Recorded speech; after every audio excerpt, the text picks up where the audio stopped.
is one way to help the environment, but did you know you can also lend a hand by the way you plant your garden?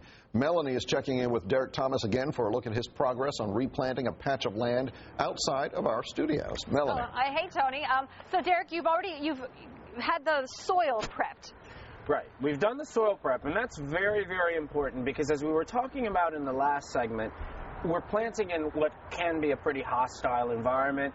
There's foot traffic, there's pup traffic, there's different, so there's different things that may trample your little Right, you're not going to be able to fence this out and say nobody touch. You can't fence it out because you're actually using a public space, so, But we've prepped our soil, we've added our compost and our fertilizer, and what we're talking about now is that it's always good to think about the layout of the plants in advance. So don't just go to the garden center and buy some random stuff. We can buy random stuff that appeals to you if you tell them that you're using, stuff that needs to be tough, okay?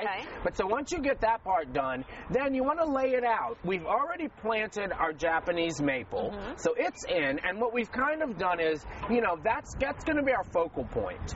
So we've got a flow that goes from that. We've created drifts with the various plants. We've got some ferns. We've got some coral bells. These plants, for as delicate as they look, they're tough. They're tough little boogers.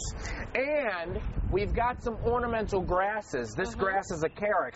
Now, a nice thing about putting in grasses in these spaces, the other thing that you want to try to do is you want to try to cut down on some of the runoff, because runoff is a big thing that's happening.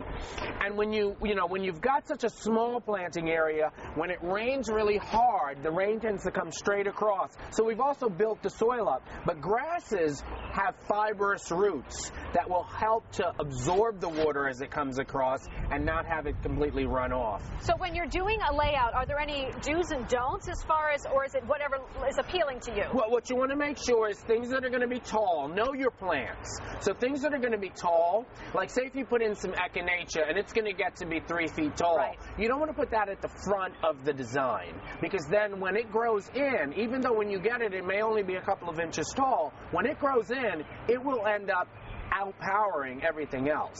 So have the design have a little bit of flow. That's why we put the tree in first. That's going to be the tallest thing in our design, and then everything's going to flow away from that. Also, we left in, there were some ornamental grasses that were already planted. We left that in, and these are going to fill back in as a complete border.